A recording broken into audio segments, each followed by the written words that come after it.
I met him when I was 18, and I began in the year later, in 1934, I began analysis with him.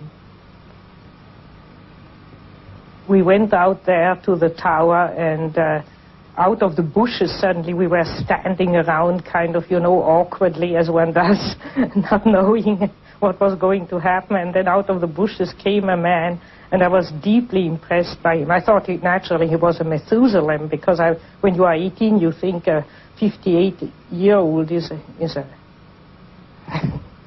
ready for the cemetery. He told that story, which you can read in the memories, about this girl who was on the moon and had to fight a demon, and the black demon got her. And he pretended, he told it in a way as if she really had been on the moon, and it had happened. And I was very rationalistically trained from school, so I said indignantly, but she imagined to be on the moon, or she dreamt it, but she wasn't on the moon. And he looked at me earnestly and said, yes, she was on the moon. I still remember looking over the lake there and thinking, and either this man is crazy, or I am too stupid to understand what he means. And then suddenly it dawned on me, he means that what happens psychically is the real reality. And this other moon, this stony desert which goes around the earth, that's illusion, or that's only pseudo-reality. And that hit me tremendously deeply. When I crawled rather drunk into bed because he gave us a lot of burgundy, that evening I thought it'll take you 10 years to digest what you experience today. Both Jung and I minded most of all about wholeness, about becoming whole, and that I got at it through my art by always trying to draw or paint things that looked whole, animals, primitives, anything that seemed still at one with itself and whole. And he got at it by studying the things that were wrong with people, and then realizing the way to get it right was to find their wholeness, to find the opposite to the thing that was destroying them so terribly.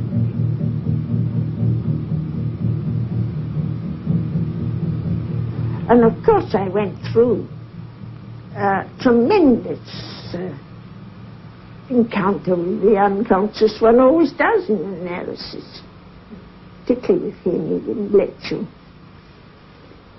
pick flowers by the way.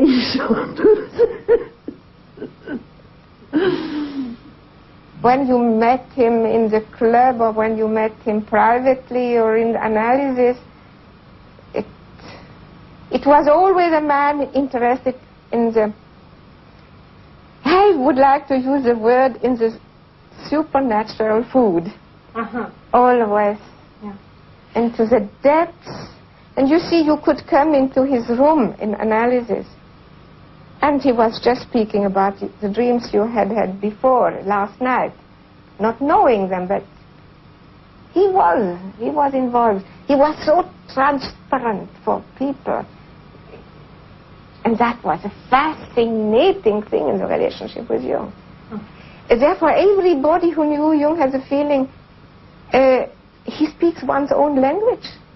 We started talking, and I went home with him afterwards. And to Mrs. Jung's despair, we sat talking until about 3 o'clock in the morning without break.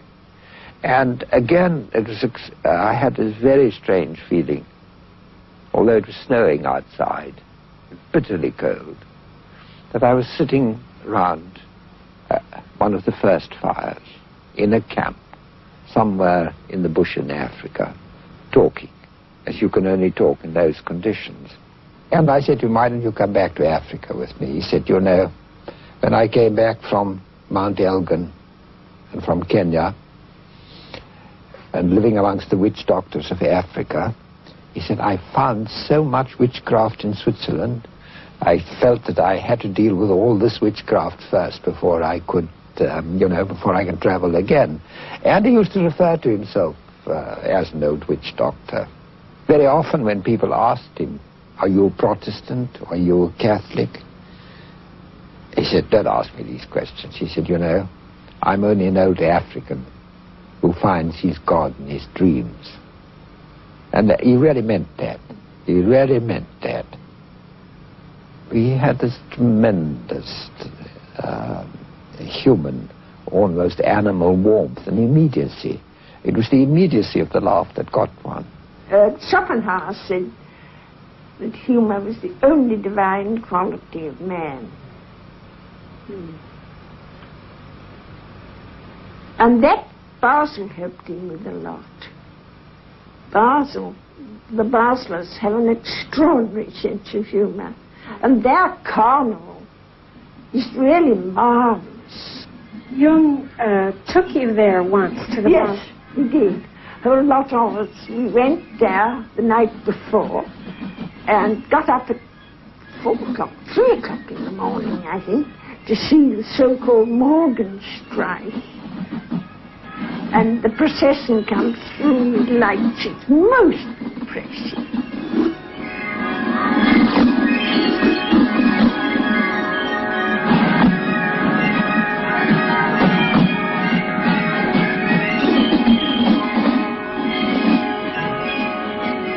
This feeling that he had, that if man lived his life religiously, if he lived his life symbolically, then it was almost as if what the theologians called God, and my Zulus called Mkulu, the first spirit, where the first spirit had passed over some of his power and some of his responsibilities to the human being, and that the human being had a God-like task to perform in creation, and the extent to which he performed it, he derived his meaning.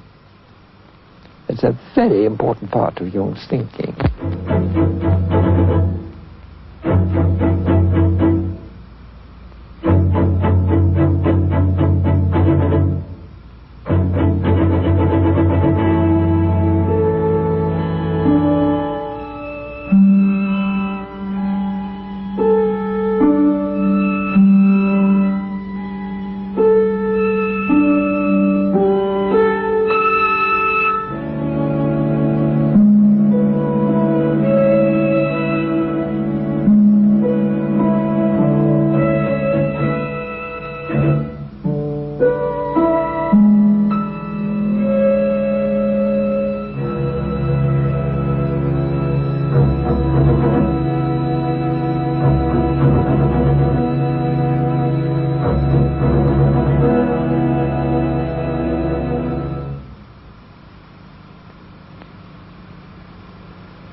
Oh, well, I just paid a visit to him in Vienna, and then we talked for 13 hours without interruption. 13 hours For without 13 interruption. hours without interruption.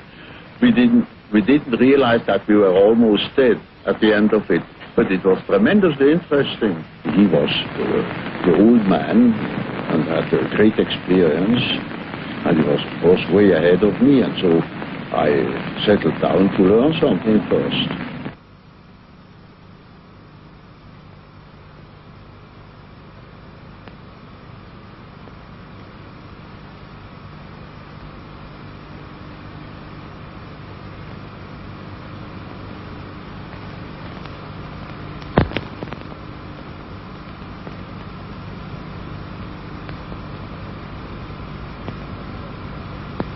had written that book that cost me my friendship with Freud because he couldn't accept it. Yes. To him, the unconscious was a product of consciousness. Yes. And it simply contained the remnants. I mean, it was sort of storeroom where all the discarded things of consciousness were heaped up and left. But to me, the unconscious then was already a matrix, a sort of basis of consciousness of a creative nature, namely capable of autonomous acts, autonomous intrusions into consciousness.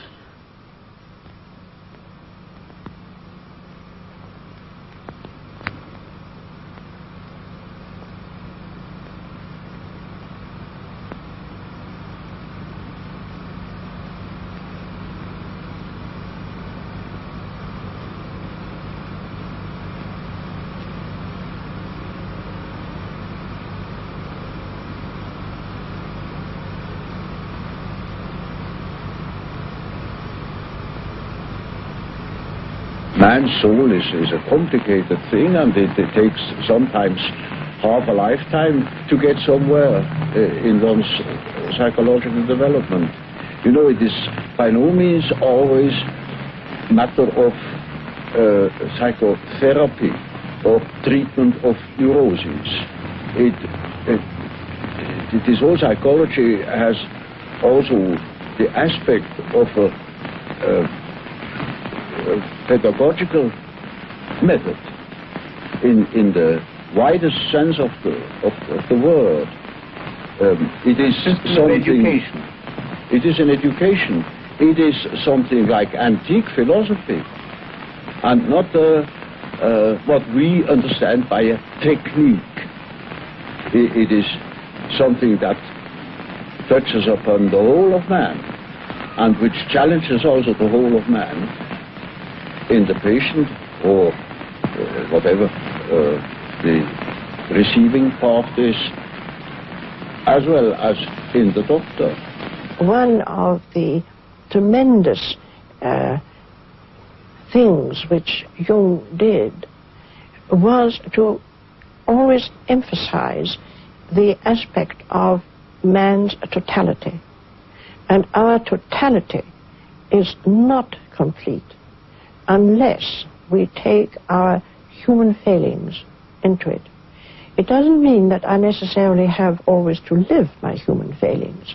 I obviously may have to take responsibility for them. But they are not only part of me, but they are part of every human being. That is to say, it is part of man. Consciousness is one factor, and there is another factor, equally important, that is the unconscious, that can interfere with consciousness any time it pleases. And of course, I say to myself now, this is very uncomfortable, because I think I am the only master in my house, but I must admit that there is somebody in that house that can play tricks. And I had to deal with the unfortunate victims of that interference every day in my patients. Analysis, proper analysis, particularly Jungian analysis, begins and ends with conscience. That is, that you take responsibility, that you take into consideration all those manifestations which so far have remained in the unconscious. In other words, you are not conscious of. And if you start taking the responsibility for those manifestations, like shadow qualities and whatnot, then this is a very strong test for your conscience, isn't it? And so, I mean, you have to only have to think of the beginning of psychoanalysis. I mean, it took an enormous amount of moral courage to face these facts, which so far have not been considered or repressed. I felt that Jung should tell me what I should do, whether I should write a book, whether I should get a divorce, what I should do. And he wouldn't. And so I got mad at him. And I said, why is everybody so mean to me? And he said, why are you so mean to everybody? So I stormed out. And you got what I said there. I said to him, why is everybody so mean to me? And he said, why are you so mean to everybody? That was the trigger point. I was gone for a year. And I wrote, oh, I don't know. Every now and then I'd sit down at the typewriter and write him what a son of a bitch I thought he was. And how when I first got to Europe, everyone thought he was a charlatan. I thought he was too. And I didn't, he was the most conceited, vain man. And I really had a great time. And you sent all these letters? Sent the letters, of course I did. And I thought, I hope he drops dead of a stroke. And I felt very good. I just felt fine. When I can get mad, I can lose 5 pounds just by getting mad. It's just the adrenaline goes, and I just think, it's the opposite of poor little me. And if I don't care, let it all go, stuff it up. I don't care what happens to it. And then one morning I woke up, and I began to laugh. I thought, for God's sake, what's been going on here? What a jack at you. And suddenly I realized, sure, he really hit it. And so I phoned Miss Schmidt, Fräulein Schmidt, and asked if I could have an appointment. And she laughed and said, oh, yes, she said, Professor Jung told me to save some time for you. He thought you'd be calling shortly. And sometimes he'd be quite unfair to one. And he'd tell me, at the club, for instance, he'd go and something speak horrid to people. And then he'd go home saying, now, wasn't that nasty of me? I really spoilt their weekend and saw shows on Saturday evenings. But when they next came to analysis, he found that that particular nastiness was exactly what they wanted, what they needed. I really got more from Jung when he hit me over the head than any other time. I don't mean literally. He had very small eyes, and when he looked through those little eyes, or usually over the top of his eyeglasses, you knew that he was looking at something that you couldn't see. And what came out was usually some very simple fact. It wasn't any aura or any great message that came back from the beyond. It was something about your ordinary life or the ordinary situation.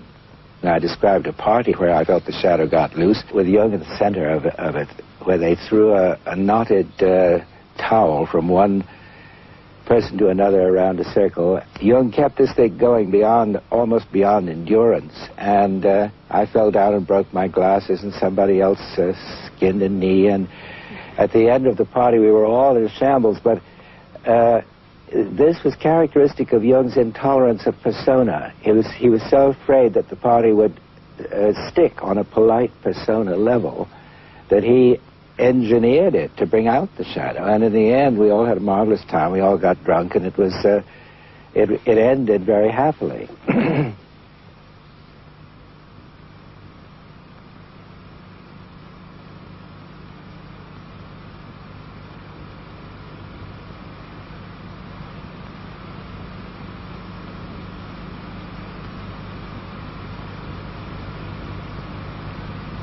He became a human being. And a total one. I mean, he included everything. he could be terrible. He could be terrible. He could be absolutely terrible. In these waves. Yeah. I remember one thing when we sailed on the lake up there, Bollingen, you know, in his boat, and there was the wind died down completely, and we were way up from the Turm, you know. I see. Yes. Way off, and so there was nothing else but to row. And I was an old sailor, and you know, I knew how to row indeed, better than he did, as a matter of fact. And also young. So I went on the road, and he started criticizing me for every single part of a movement I made with those words, you know. And he knew it better, of course. Oh, and did he row himself? Joan was in the boat as well, my wife, and so it was absolutely, it was hell. It was real hell. Until I said, good, fine, do it yourself. Yes, you finally said. And he did it? Yes, he had to. Oh, he had to if you gave... He had to. Yes. I wouldn't make one single move. Yes, so. And did he ever apologize? No. Really? Oh, he could be terrible. Oh, he could be really terrible. When I was his secretary, he grumbled at me with a very loud voice. And he didn't like when I took it personally. So I took it. And sooner or later there was a big and very beautiful, how do you say, balloon or recompense, a compensation. He compensated it. He knew exactly what he had done. And then one was rewarded if one could stand it and if one didn't took it personally. You see, he was so burdened by his ideas and by people outside and his inner figures. So I understood it quite well. He had to have a let out, ventil. Ventilate. And went out. The steam has to go out. Yes. And it sometimes came out on you when you were there. Yes, wonderful. Yeah. The personal shadow is the personal shortcomings of things which every human being could be conscious of, which is not archetypal. For instance, such things as greed for money or jealousy, inferiorities which everybody has, but prefers not to know about. If one is jealous or if one is suddenly possessed by wanting money or so on, one could know about it if one is honest with oneself. But the collective shadow has to do with the dark side of the archetype of the self. That means it's the shadow of the God image. In the Christian tradition, it would be the devil. And that has always been personified and felt as something which has not to do directly with the human being. I mean, if somebody is possessed by the devil, he's much worse than just, he's not human, it's demonic. And but on the other hand, generally that merges. First you have this area of dim, dark side, and behind it lurks the other. I, for instance, seen that when Germany went to the devil in Nazism, people fell into it through their personal shadow. For instance, they didn't want to lose their job because they were clinging to money. That was their personal shadow. But then they joined in with the Nazi movement for that reason and did much worse things than they would have done normally under normal social conditions. So you can say the personal shadow is the bridge to the collective shadow, or the open door to the collective shadow. But the collective shadow comes up in those terrible mass psychoses. It's like if you have a room and there's one door not shut, and there the devil can come in. And if you know your personal shadow, you can shut all the doors.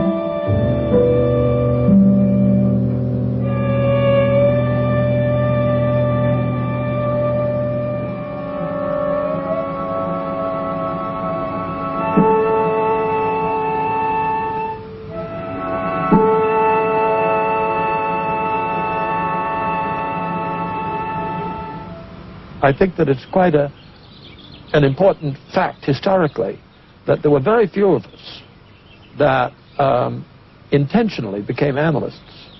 What happened was that we all had neuroses, and we were nice, fat, juicy ones, and we were vibrating like an aeolian harp in a high wind. And very often this was exacerbated by a marriage relationship. And so that most of us of my generation didn't prepare to be an analyst, but we went to an analyst so that he could tinker with our psyches. And somewhere along the line we'd say, wouldn't it be peachy if I could be one of those too? I have to remember our first appointment, because Joe and I went together, and he talked right over the top of my head to Joe, arranging my appointments. And I finally said, well, where do I come in?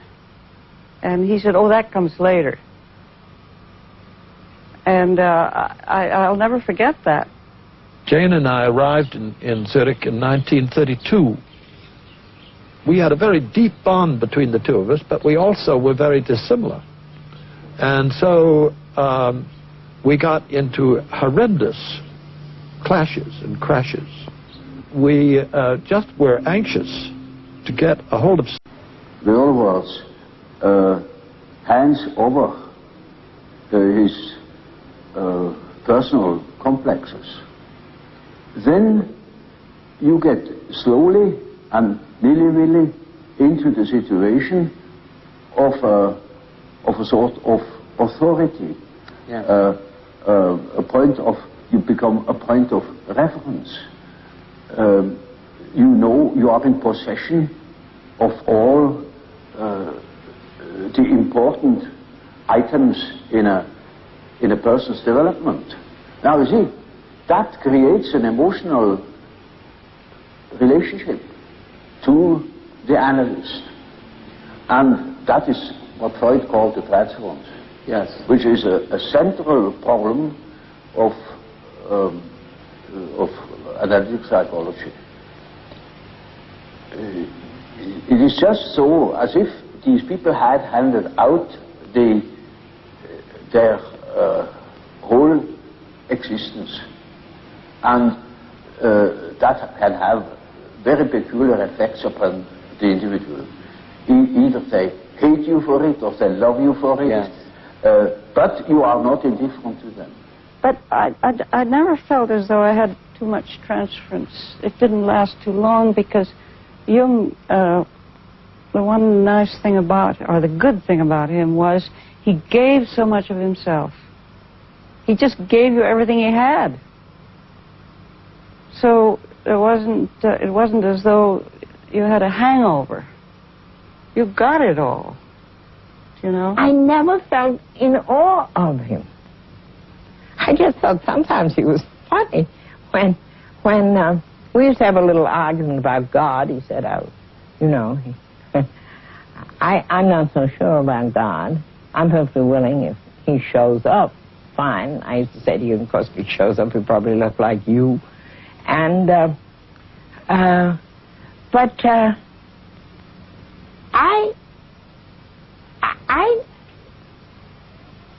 guess that I thought before I got mad at him, I thought that he would have some kind of a solution to life's problems. Then I found I had to find the solution myself, which I suppose was what he did. Brings you to that point. We didn't know whether we were fish, flesh or fowl, and we had to find ourselves anew.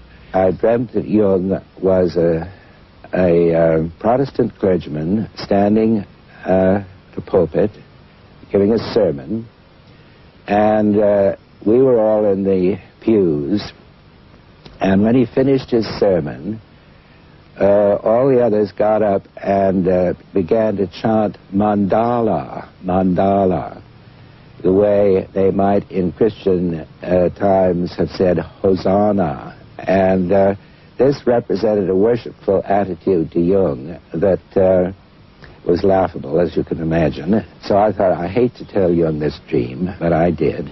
And he said, well, of course you should feel that way. I was simply projecting my own Protestant background making Jung a father figure, making the other people into a group which they were not.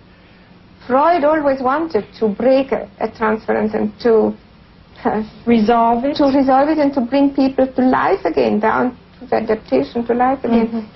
But Jung had another point of view, had the feeling as long as we have a strong transference, one must serve it, because he said there is a greater personality involved in transference. And we don't know what this greater personality has in storage, and so we must serve it. And that was tremendously difficult for Jung. He often told us, you see, I should have 10 lives in order really to follow the development of the integration process so deeply as he did with us all. Yes. But that was also what interested him. He many times said, without you women, I couldn't have developed my psychology. I had a case that was an intelligent young woman. She was a student of philosophy, very good mind, where one could expect easily that she would see that I am not the parental authority. But she was utterly unable to get out of this delusion. And in such a case, one always has recourse to the dreams. It is just as if one would ask the unconscious, now what do you say to such a condition? You see, she says of the unconscious, of course I know you are not my father, but I just feel like that, it is like that, I depend upon you. And I say, now we will see what the unconscious says. Now the unconscious produces dreams in which I really assumed a very curious role. You know, she was the little infant, she was sitting on my knees, I held her in my arms, I was a very tender father to the little girl, you know, and more, her dreams became emphatic in that respect, namely that I was a sort of child, and she is a very little, frail human thing, you know, and quite a little girl in the hands of an enormous being. And the last dream of that series was, I cannot tell you all the dreams, was that it was out in nature. I stood in a field of wheat, an enormous field of wheat that was ripe for harvest. And I was a child. And I held her in my arm like a baby. And the wind was blowing over that field of wheat. Now, you know, when the wind is blowing over wheat field, these waves in the wheat field. Yes. And with these waves, I swayed like that, putting her as if it were to sleep, you know. And she felt as being in the arms of the Godhead. So now the harvest is ripe. Yes. And I must tell her.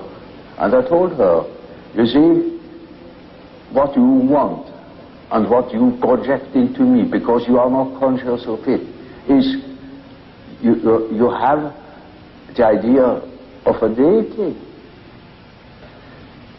you don't possess. Therefore you see it in me. Yeah. That clicked. She suddenly became aware of an entirely heathenish image. Yes. That comes fresh from the archetype. She had not the idea of a Christian God or of an Old Testament Yahweh. It was a heathenish God, you see, a God of nature, of vegetation. He was the wheat himself. He is the spirit of the wheat, the spirit of the wind. And she was in the arms of that Newman. No. Now, that is the living experience of an archetype. Now, that made a tremendous impression upon that girl. And instantly, it clicked. She saw what she really was missing, that missing value, that was in the form of a projection in myself and made myself indispensable to her. Yes. And then she saw it is not indispensable, because it is, as the dream says, she is in the arms of that archetypal idea. Now that is a luminous experience, you see. And that is the thing that people are looking for. Yes. An archetypal experience that gives them an incorruptible value. You see, they depend upon other conditions, they depend upon their desires, their ambitions, depend upon other people, because they have no value in themselves. They have nothing in themselves. They are only rational, and they are not in the possession of a treasure that would make them independent. But when that girl can hold that experience, then she doesn't depend anymore. She cannot depend anymore, because that value is in herself. And that is a sort of liberation. Yeah. And that is, of course, makes her complete, you know, in as much as she can realize. Something that would give us some tools to work with so that we could resolve these clashes. I was not so enamored of him at first. I thought the way he talked, or no, it was his writing. Of course, it was very intuitive writing, and it wasn't my dish. And I kept thinking, who the hell does he think he is? You know, how do you know what he's saying? I mean, how does he know what he's saying is right? And I was really very resistant. It is almost a rule, but I don't want to make too many rules with it, in order not to be schematic, Yes. That an introvert marries an extrovert for compensation, or another type marries the counter type to complement himself. I thought, well, he's just talking through his hat, and I just can't go for that stuff. Until I got in trouble and had him head on, and then, my God, he just made all kinds of sense. I liked his opening comment. He said, oh, so you're in the soup too. I like the two. Together. Yeah. The archetype is a force, it has an autonomy. It can suddenly seize you. It is like a seizure. Yes. So, for instance, falling in love at first sight, that is such a case. You see, you have a certain image in yourself without knowing it of the woman, of the woman. Yes. Now you see that girl, or at least a good imitation of your type, and instantly you get a seizure, and you're gone. Yeah. And afterwards you may discover that it was a hell of a mistake. Or you see, a man is quite capable, or he's intelligent enough to see that that woman of his choice, as one says, not no choice, he has been captured. Yeah. You know, he sees that she is no good at all, that she is a hell of a business. And he tells me so, and he said, for God's sake, doctor, help me to get rid of that woman. He can't. He's like clay in her fingers. And that is the archetype. That is the so-called archetype of the anima. Yes. He thinks it is all his soul, you know. Like the girls, you know, when a man sings very high, then he thinks he must have a very wonderful spiritual character, because he can sing the high C. And she's badly disappointed when she marries that particular number. Yeah. Well, that is the archetype of the animus. Yeah. This is built right into the center of Jung's whole psychology, that one should develop one's contrasexual components, as Margaret Mead so quaintly phrases it. But Jung prefers to talk about the animus and the anima, meaning the feminine side of the masculine side of the woman and the feminine side of the man, and so that all of us who are really committed and involved in the Jungian world are very busy trying to develop our animuses or our animas, and we don't ever expect that it's going to be quite a dead heat, and that our voices will alternate from soprano to basso, or that we are going to get a reissue of our vital parts. But on the other hand, we do feel that usually going on a two-step operation, first with the projection of one's anima or one's animus, and then the gradual peeling of it off and taking it back in again and assimilating it and hopefully integrating it into one's consciousness, that this androgynous or almost androgynous state of being is the way one hopes to be before they throw the switch. In the beginning stages of a relationship, there's generally a lot of projection mixed up with it. And that is responsible for all those love quarrels. I mean, she makes demands which he can't fulfill, and he makes demands she can't fulfill, and animus anima crossing the swords. And I mean, if you tape record a love quarrel, it's the same all over the world, literally. And that is projection. And if people don't run away but work it out and take back all what is projection in it, then appears or is peeled out of all this the true relationship. Now it might be none. And then it would be like the Freudian thing, goodbye, and now I see you simply represented that and that in me, and thank you very much, goodbye. Or there might be a tremendous amount of relationship, true relationship built up, which is not the same thing as projection. The intensity of our struggle suddenly became clear to me that Jane had a thinking function developed, and I had a developed feeling function. And of course that was upside down.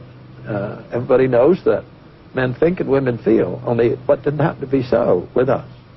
But I think that what he did for women came through his tremendous interest in the individual. And women could be individuals too. And this problem of what is feminine and what is masculine and so forth and so on almost came as second to that. Mm-hmm. So I think in a sense, and then of course his discovery of the animus and the anima, that did a lot. Jung was not apt to be a father figure. He was in an astonishing way near to you. Natural. He could sit down and after 10 seconds you felt to speak with a brother, not with a father.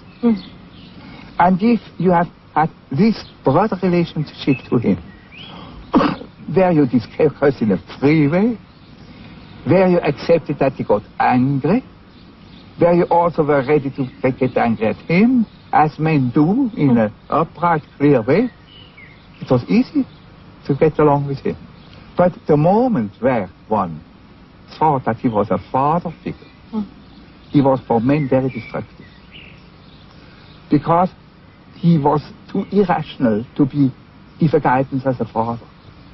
He changed too openly, too often his mind to give such a guidance. That's a natural thing to change one's mind. That's a normal thing. But a father should give a certain guidance. And he had no intention at all to give a guidance.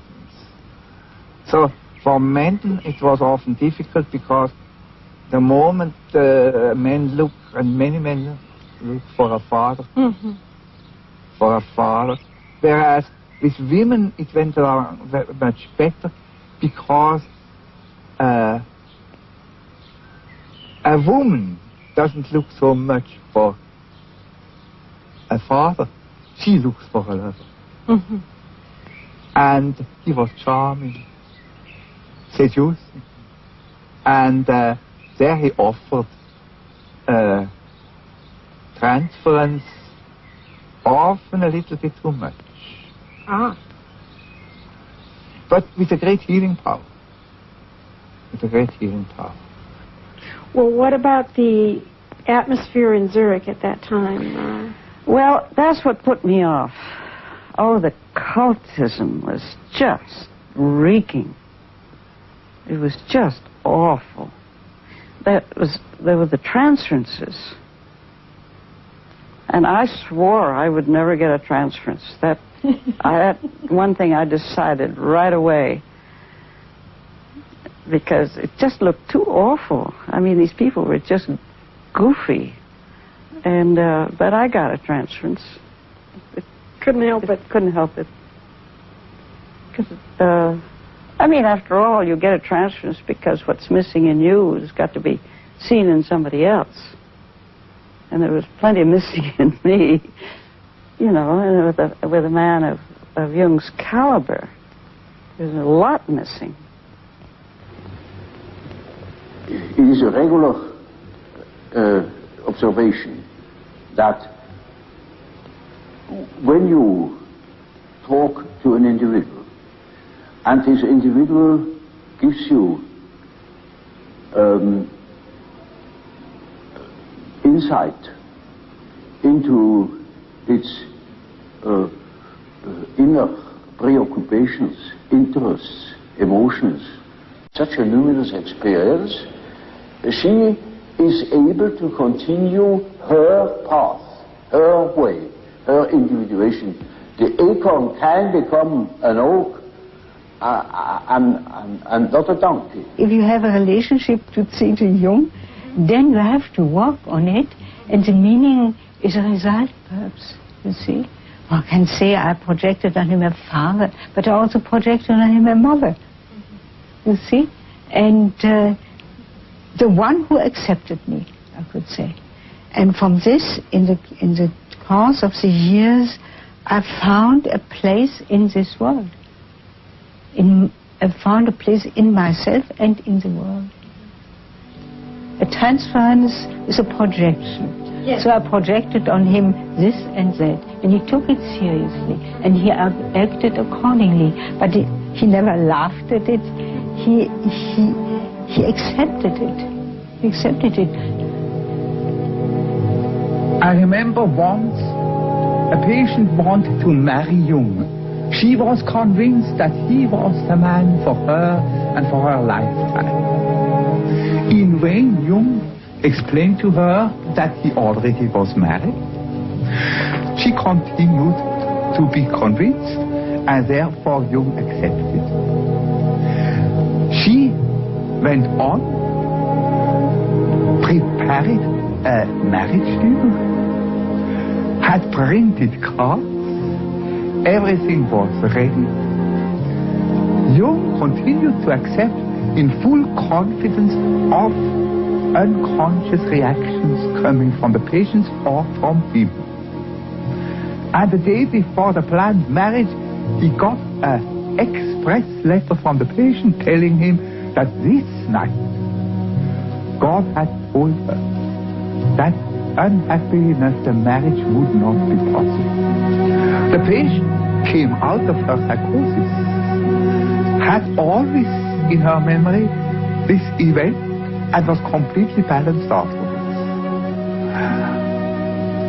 That's how Jung handles the transference situation as a full reality, and having fully confidence in the unconscious, which would lead the patient and himself through the seemingly difficult situation.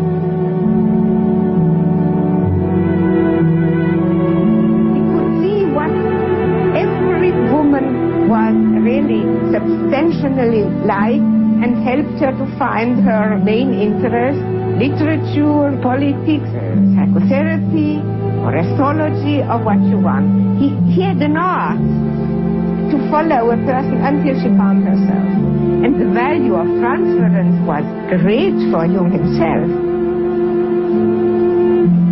It really was as if he was always inside of your unconscious, and not trespassing, but because he has been where everyone was, and so he knew how to be there. He also would never use any of his terms, ever. my last interview, I told him a dream, and I realized, my God, that man is 85 years old. And it was pages of dream, and so I only told him half the dream, thinking I can't put that on him. And so then he started. You know, he didn't ask you for one association. Very seldom he did. He just started to talk. And I was kind of not making the connection, which what he was talking about had anything to do with my dream, but I knew better that I would find the connection if I listened eventually.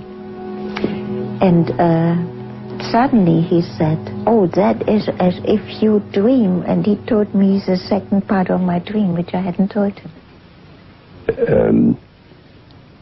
After about 2 years, I had a dream in which Jung had died. And I was in his house in the antechamber where he was laid up. And I paced up the room, very depressed, very unhappy. And suddenly my feeling changed, as if I pulled up my socks and, oh, all right, he's dead now, it is for us to go on and work. I told Jung that dream, and he said, well, all right, now you can see patients. You're ready to see patients. One didn't see it, but one felt it, that a ray of his spirit was falling onto us. And one was terribly spoiled, because compared with this, as a man, we are no more so interesting. Yes, that must have been a problem. And I must say, besides one's own husband. Well, you were married. And I was married. Yeah. You had a deep relationship. And how did your husband feel? Did he ever feel jealous of you? Clear. All our husbands, the husbands of our women around, were very jealous. Yes. But since they knew and understand that Jung was not falling into the traps and wishes of the women, so they had not to be really jealous, right, because Jung never misused his position and all these transferences. Now, Jung worked in this rejected feminine world of the unconscious for years. People came to him. He was particularly successful with women patients. And one person came into his life very early on, because she's already with Jung and Emma Jung at the famous conference in Vienna, where they are all photographed together. And that is Tony Wolff. Well, all I can say is that, of course, she was a most extraordinary person, there's no doubt about that, and she was a great head to Jung, too. I mean, when it comes to psychological types, for instance, she played a very important part there. In his development of his ideas. He had all his knowledge in philosophy and so on and so forth. And she had been one of his patients to begin with. I see. Oh, yeah. And I remember he was very proud of the fact that he had succeeded in curing her. A lot of people who knew her said that they despaired of her ever recovering from whatever her psychological disturbance was. I think one must accept that it was profound enough to fit the rare, exceptional spirit she was, because in a sense, the rarer, the more exceptional the spirit, the deeper the psychological suffering. And Jung managed to bring her out of this, so that by the time of the famous Vienna conference, she was already an integrated, working personality. And to me, that photograph is very moving, because the one who looks young, as if she's just been born, is Tony Wolff. She sits there with these large eyes. Jung had an instinct that what was wrong with life, what made life tear apart, made it incomplete, was because the feminine was rejected, driven insane, driven mad by a world of men, rejected by a masculine-dominated world. And that time when he let himself go, and when he landed deep down in what he came to call the collective unconscious, all this rejected feminine in himself confronted him. Tony Wolff was being analyzed by Jung. When Jung started to have his active imagination, it really got going and he got rather unstable. And that Tony Wolff simply said that she wasn't going to go on with her analysis with him and that she was going to have a relationship with him. And more or less, I gather, took him by the ear and did so. In this unfamiliar, terrifying underground of the collective unconscious, she was Jung's guide, to such an extent that she lived with him. And she took over the whole of the burden. And of course the tensions caused by that in Zurich and in the family must have been tremendous. She reflected his anima in a way that Mrs. Jung didn't. It was she who introduced him to all the Eastern things, Eastern spirituality, Eastern philosophy, and so on. They were lovers, I take it? Oh, yes. Yes. Emma knew of their relationship, but she didn't wish to divorce you. Oh, good gracious, no. It would never have entered her head. No, I see. I mean, that wouldn't have been done. I mean, that's rather unusual. No, I don't think so. Not at that time. I mean, I don't even think nowadays. I mean, she had 4 children, and I don't think that Jung would have wanted a divorce at all. Well, perhaps this isn't really relevant, but not many women will countenance open infidelity.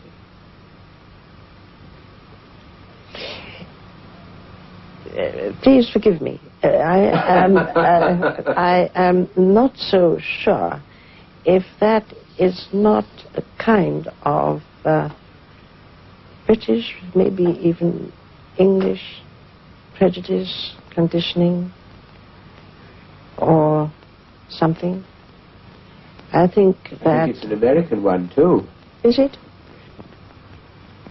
Now, Tony Wolff, he couldn't have made it because she had breaks in a way, and she was stopping him always when he had a temperament where he was losing himself completely and without boundaries. And Tony Wolff stopped him and always brought him back to reality, and that was tremendously important for Jung. Was she originally a patient? And then she also understood him. Yes. She had such a bright mind that she grasped it even before he understood it. And she was also really furthering his intuition very much, because at that time he was also, I mean, he was a medical doctor. He had worked at the asylum of Burghölzli, yes. And he was very intellectual until really he came to know her. That was the point. There was nothing shadow in it, no shadow. And Jung wanted to be and tried to be as conventional as possible, wherever possible.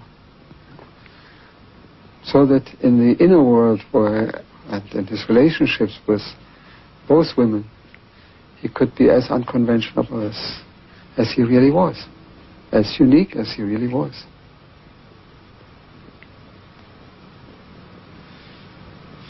No, it was quite a thing for him to do around 1910. You know, the Victorian age wasn't quite so far gone, and it wasn't anything he hid. You know, I remember I was walking in Zurich, there near the Institute, and there was Jung and Tony Wolff walking. You know? There was nothing hiding. And it was in this relationship that he had these tremendous experiences of the conjunctio. That's when he understood the mystical background of sexuality, mystical or the psychological archetype that was working there. That was later such an established relationship, and Mrs. Jung was so included that I am very sure he would not have parked his car in front of Tony Wolff's house, who was 1 minute away from the Institute, and everybody would know when he was there and when he was not there, if he would have had the slightest doubts about it. And so this relationship with Tony Wolfe was not an affair, it was another wife. 2 wives and 1 man. That's an excuse. My opinion is he should, as CG, he should know earlier that that was his anima, and so come to stop. One day, Mrs. Jung approached me and said, would you please cooperate analytically with me and Tony Wolfe? So we did a threesome analysis for quite a long period. Oh. Yeah, that was very funny. I see. Mutual dreams or just Jung's dreams? No Jung's dreams. Mrs. Jung's dreams and Tony's dreams and my dreams. Oh, all 3? Yeah. I see. And you found this very helpful? It was interesting. Right. It was very interesting. She wasn't at all browbeaten by Jung. She was downright and direct, and she did a lot of work on his papers, too. She obviously stood by Jung all through his periods of crisis. She was a much more solid sort of character than Jung. First, she had given birth to 5 children. And then Jung told us, and she told us, then she felt the need also to know more. And then she studied physics and mathematics and many other things. And then she had an analysis with her own husband. She did? Yes. How difficult. Yes. She had also another analysis, but the main thing was analysis with Jung. And afterwards, he allowed her to analyze. And she was a very good analyst, and the opposite of her husband. He was more intuition and thinking, and Emma Jung was sensation, mainly sensation. Absolutely down to the earth, and more to that, to the steps of the earth. Mrs. Jung had a fantastic sense of humor. She giggled and laughed, and she was very, very nice woman. Motherly, but I think she helped a lot in working out, let's say, the animus anima problem. It's those 3 who did the work, I think.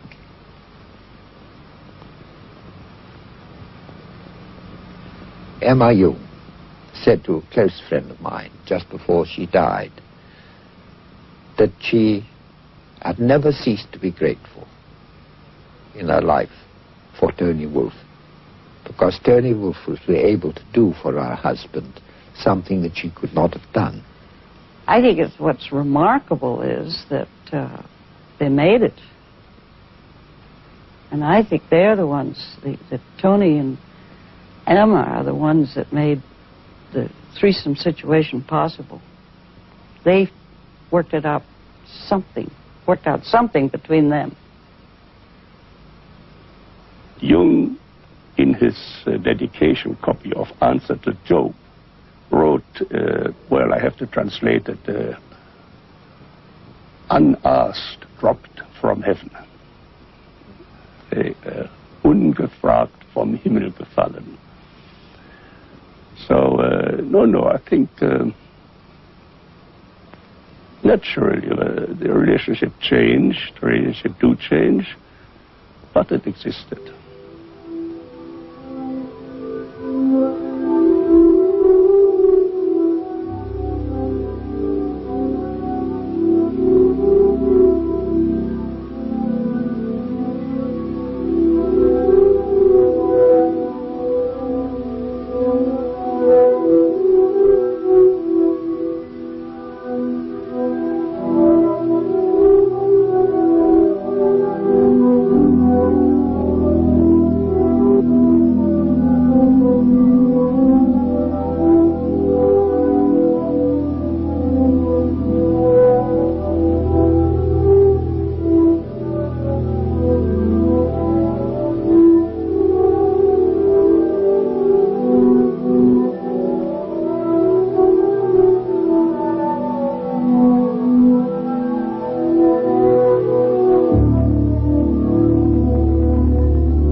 And he was always very present and very concerned also about the future of life on this globe. I think he needed space and quietness to meditate about them and to find as much answer as he could find. It was at the same time, I think, a total participation, but also, well, I wouldn't call it a withdrawal, but a philosophical distance, or I don't know how to call it.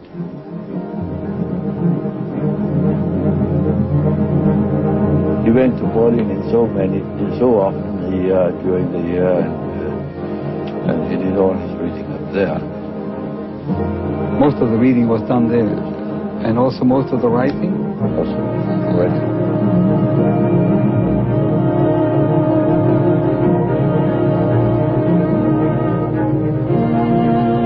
In the fall of 1920. He came by bicycle. Dr. Jung came by bicycle, on his bicycle from Christoph.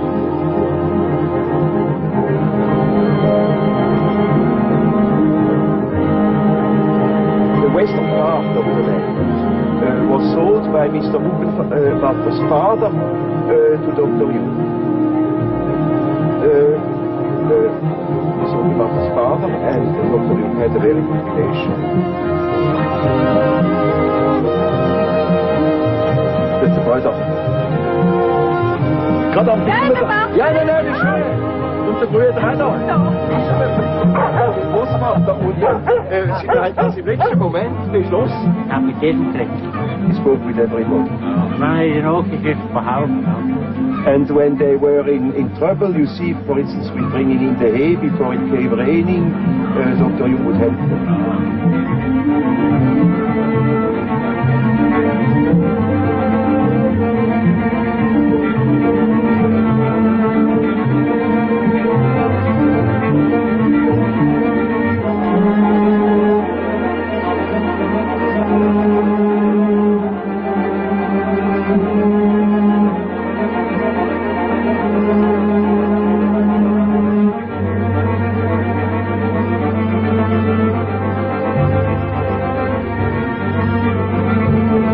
A man is not complete when he lives in a world of the statistical truth. He must live in a world of his biological truth. Man has always lived in the myth. And we think we are able to be born today and to live in no myth, without history. That is a disease. That's absolutely abnormal, because man is not born every day. He is once born in a specific historical setting with the specific historical qualities, and therefore he is only complete when he has a relation to these things. It's just as if you were born without eyes and ears, when you are growing up with no connection with the past. From the standpoint of natural science, you need no connection with the past. You can wipe it out. Yes. Yes. And that is a mutilation of the human being. He had what the Greeks called techne, hence our word technology and so on. And techne means also art and skill. He lived his sensation, I think, in its natural state, and therefore it was very creative. He looked at the wall in his last years.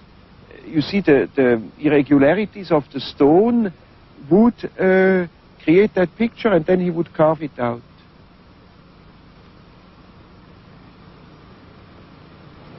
The statements of every religion, of many poets and so on, are statements about the inner mythological process, which is a necessity, because man is not complete if he is not conscious of that aspect of things. Well, we have to revive primitive superstition. Because in primitive people, their sword has a soul, their hammer has a soul. No smith would start making a sword without a ritual first. Still in the Middle Ages, the heroes who depended on their sword, think if your sword breaks in battle, you're a dead man. So their sword had a name and a soul. They knew that sword, and the solidity of that sword was their fate. And now it's still so. Let a few of your atomic plants explode, and please. Matter, if it has to cooperate with you, needs loving care. And not only technically by oiling and so on. You have to kind of live with it. Otherwise it plays you tricks. Well, one of the last times he went to the tower, for instance, he hadn't been there for a long time, and the first days the covers of the pans like to jump off and fall on the floor in the wrong moments, and you know how objects can absolutely misbehave. So he put himself up in the middle of the kitchen and said, now, ladies and gentlemen, pots and spoons, I know I have neglected you for a long time and you are angry with me, but I beg your pardon and I ask you now to cooperate again. And from then on, there were no more accidents. He had great fun with that. If you notice, it's highly symbolic. The days you can't open a door, you can't get at something, or some object hides from you, just when generally when you are not in yourself and in an impatient mood or so on, then everything plays you tricks. It's naturally your own unconscious mixed up with it. But it communicates with matter. We are only deeply unconscious of these facts because we live all by our senses and outside of ourselves. If a man could look into it himself, he would discover it. Yes. And when a man discovers it, in our days, he thinks he's crazy. And he may be crazy. He played a lot along the lake, and he did it very often alone. He took always a little shovel, removed the sand, and then played with little rivers and so on. And he said when he was 83, he said one day when we were playing, I was generally watching him, playing a bit with him. And he said to me, you know, only today I have suddenly thought, what am I doing when I'm playing like that? That's what I have done all my life, digging out springs. He was just enjoying that. He called it the waterworks. And always before he was writing, he did some days or even weeks of waterworks till he was in the right mood, and then he began writing. I sat sometimes for hours beside him, just watching, not talking. Once an old peasant went along and said to me, isn't this Professor Jung not a world-famous man? And I said, yes, he is. And he said, wouldn't think it if you see him like that. I have the feeling I am able to help this thing which guides my life. I am not doing it, but I can help him in some way. And that's something which probably Jung has invoked in me. Your good ideas are not produced by your will. It comes to you. You must make yourself ready. I think that's all. You must have a certain amount of interest. And that's also when you have a difficulty in yourself, you must be interested. You must get the answers from somewhere. You can't produce it yourself. You can't calculate it. And it must, at least most of the important things come from somewhere. And the rest you can then afterwards work out by a kind of technique or routine, so on. But you can't do everything with routine.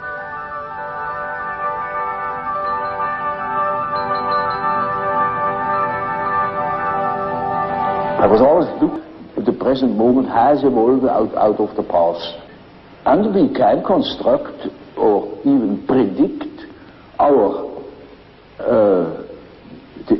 the unconscious of our days when we know what it has been yesterday.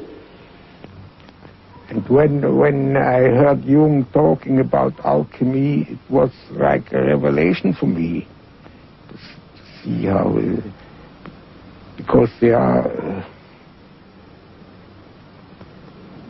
religious ideas which are on the foundation of all these scientific work. The energy that you do, that you start to do chemistry, comes from somewhere which is not a really rational thing. It's an emotional thing. For Jung, religion was an attitude. For Jung, religion was an attitude to life and had absolutely nothing whatever to do with any kind of creed. And he was actually ambivalent about creeds, because on the one hand he said that a creed will stop you from having an experience, and since he believed that religion was not only an attitude but had to do with experience, personal experience, if you block it by a creed, obviously you can't have an experience. But at the same time, he also thought that a creed might be a tremendously important framework for someone whose ego was too weak to stand the horror, the void of complete loneliness.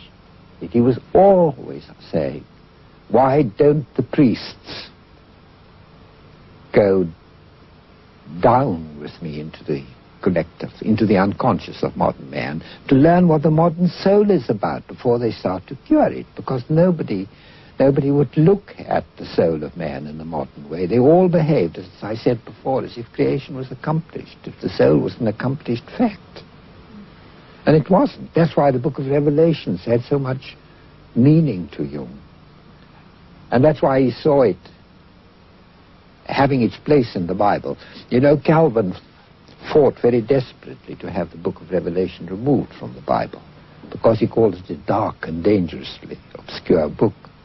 But it really is very meaningful, because it's the one book which suggests that the revelation of God doesn't end with the coming of Christ. There is more to come. That religion is a process of continuing revelation and experiencing of revelation, and being obedient to your greater awareness of becoming in life. He was very conscious of the center of his being, which he called the self. And he would talk about the God image living, being alive in this center of our whole being.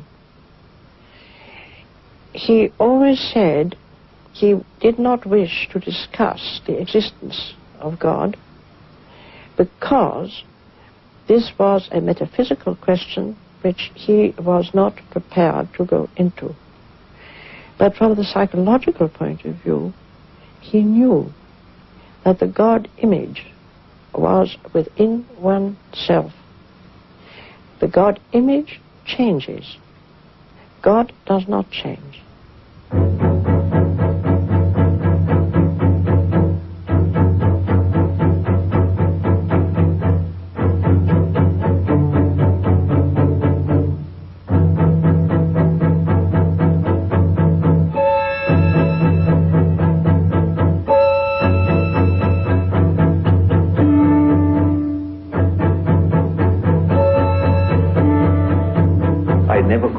Claim that any kind of human work could reveal something about the nature of God or about his existence.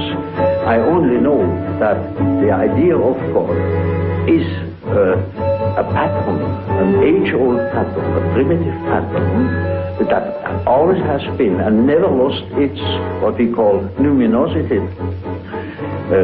It is always there and it still plays the same role as it always did. We can establish the existence of that pattern, and that is for our practical purposes enough. Because when we can integrate such an idea in our mind, the idea of such a being, then that gives an entirely different scope to things.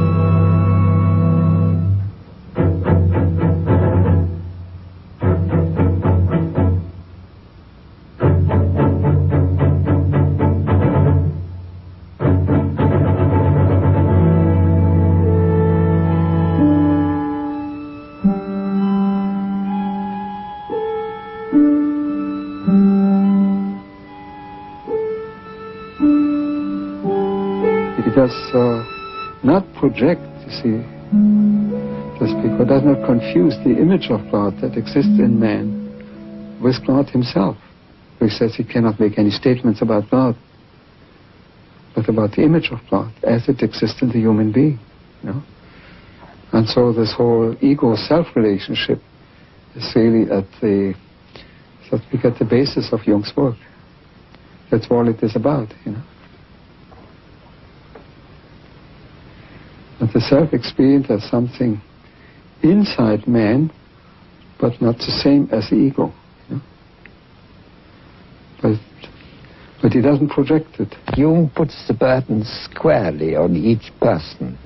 And this psychology of individuation, of making what you are, and what you've inherited of the universe, of making that specific, of making what you've got of the collective in you, making that individual, and carrying it as an individual, and not only standing still in it, but allowing an act of becoming in the midst of your being, to become your own way of moving through life. This is the hardest thing you can ask of human beings. What would you say the main value of the research and the writing that you and Jung have done on alchemy is? I would say that a civilization needs a myth to live. We know that if missionaries destroy the myth of a primitive people, they destroy them also physically. They begin to drink, they degenerate, they are lost. And no civilization can live only from welfare. It needs a myth to live. All great civilizations, when they were flourishing, had a living myth. And I think that the Christian myth on which we have lived has degenerated and has become one-sided and insufficient. And I think that alchemy is the complete myth. And that therefore, if our Western civilization has a possibility of survival, it would be by accepting the alchemical myth, which is a completion and continuation, and richer completion of the Christian myth. That's a myth we could live again with, in contrast to the Christian myth, which doesn't satisfy a great amount of people anymore. And the Christian myth is deficient on not including enough the feminine, or in Catholicism they have the Virgin Mary, but it's only the purified feminine. It's not the dark feminine. And in excluding matter and treating matter as dead and the realm of the devil. And in not facing the problem of the opposites of evil.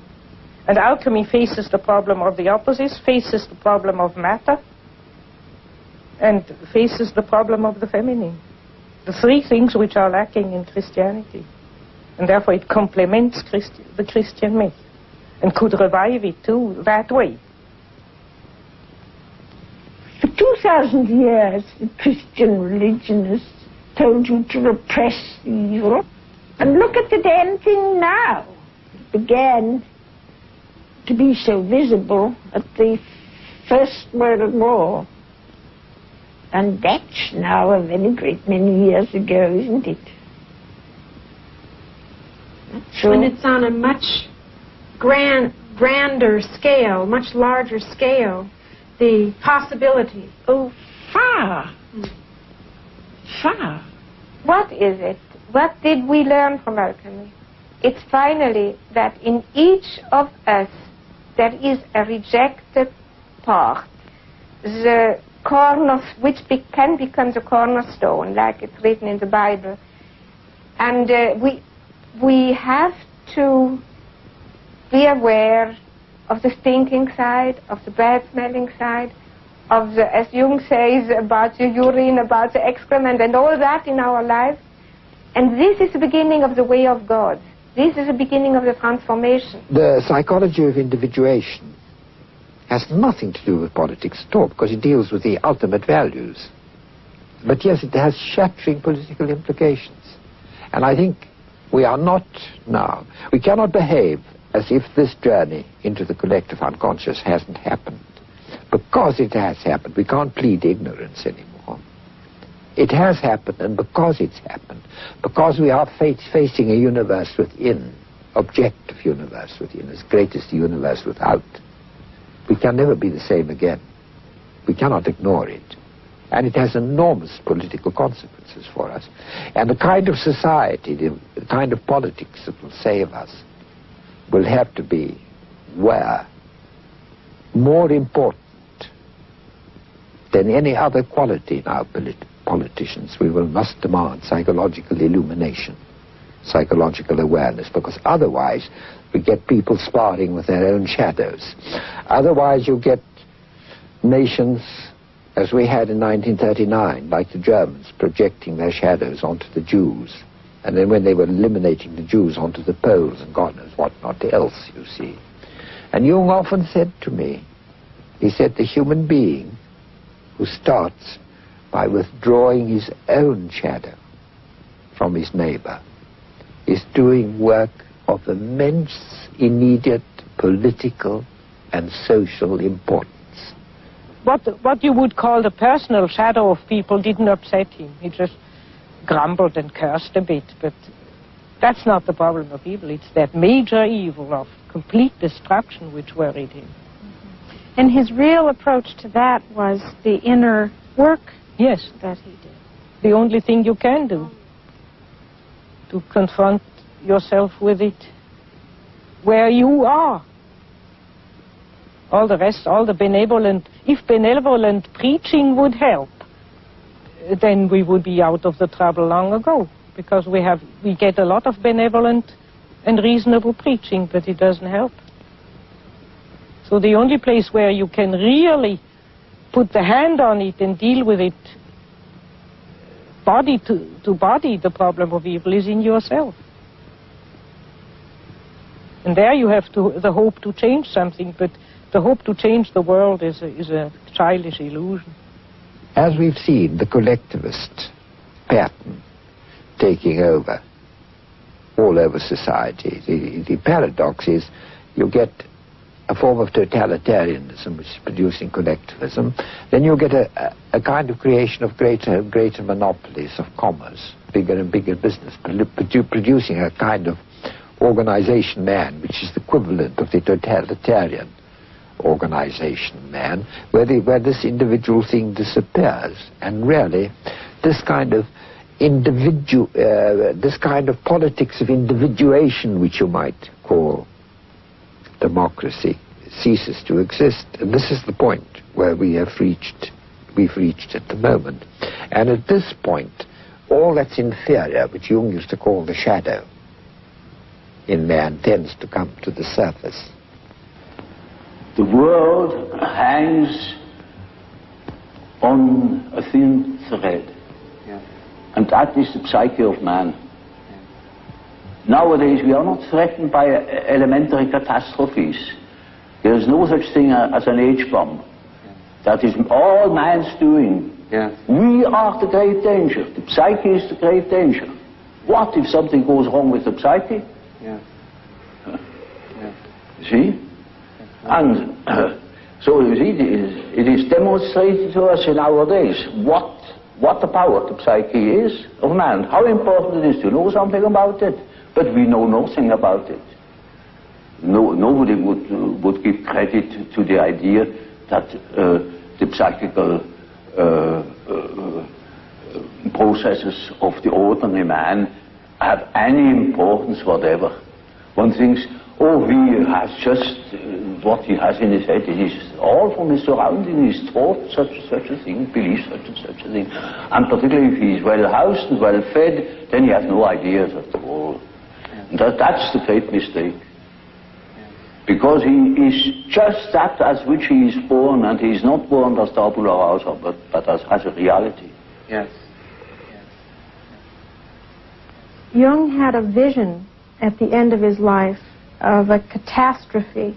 It was a world catastrophe. I don't want to speak much about it. One of his daughters took notes, and after his death gave it. And there's a drawing with a line going down, up and down, and underneath is the last 50 years of humanity. And some remarks about a final catastrophe being ahead. But I have only those notes. Mm-hmm. What is your own feeling about it, the world Well, situation? one's whole feeling revolts against this idea. But since I have those notes in a drawer, I don't allow myself to be too optimistic. I think, well, we have always had wars and enormous catastrophes, and I have no more personal fear much about that. I mean, at my age, if you have anyhow soon to go, so or so, egocentrically spoken. But the beauty of all the life, to think that the billions and billions and billions of years of evolution to build up the plants and the animals and the whole beauty of nature, and that man would go out of sheer shadow foolishness and destroy it all. I mean, that all life might go from the planet. And we don't know. On Mars and Venus, there's no life. We don't know if there's any life experiment elsewhere in the galaxies. And we go and destroy this. I think it's so abominable. I try to pray that it may not happen, that a miracle happens. Do you find that young people that you see now are aware of that it's in their consciousness? Yes, it's partly in their unconscious and partly in their consciousness, and I think in a very dangerous way, namely in a way of giving up and running away into a fantasy world. You know, when you study science fiction, you see there's always the fantasy of escaping to some other planet and begin anew again, which means give up the battle on this earth. Look, consider it hopeless and give up.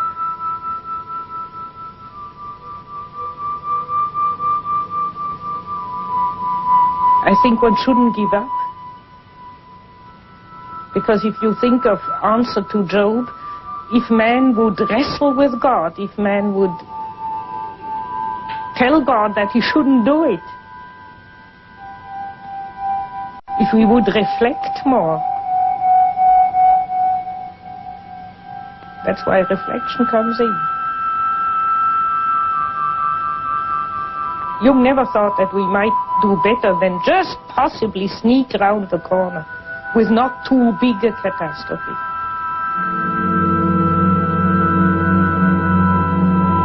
When I saw him last, he had also a vision while I was with him, but there he said, I see enormous stretches devastated enormous stretches of the earth.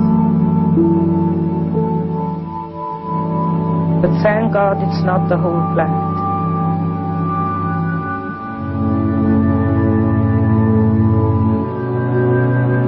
I think that if not more people try to reflect and take back their projections and take the opposites within themselves, there will be a total destruction. There are a lot of people who go through life and the unconscious is no reality to them. They say at breakfast I had a funny dream, and that in the afternoon they don't know anything about it anymore. But if they paint them and interpret them and think about them, the dream becomes real. And that's why you have to be lonely, so that the unconscious becomes stronger. It's like loading up the unconscious, and then it manifests. Hermes Trismegistus said in one active imagination to an alchemist, "I am the friend of whoever is lonely." We have now, you see, it's a man who pours water into the fish. Now the fish is the unconscious, the content. So we have to support the unconscious.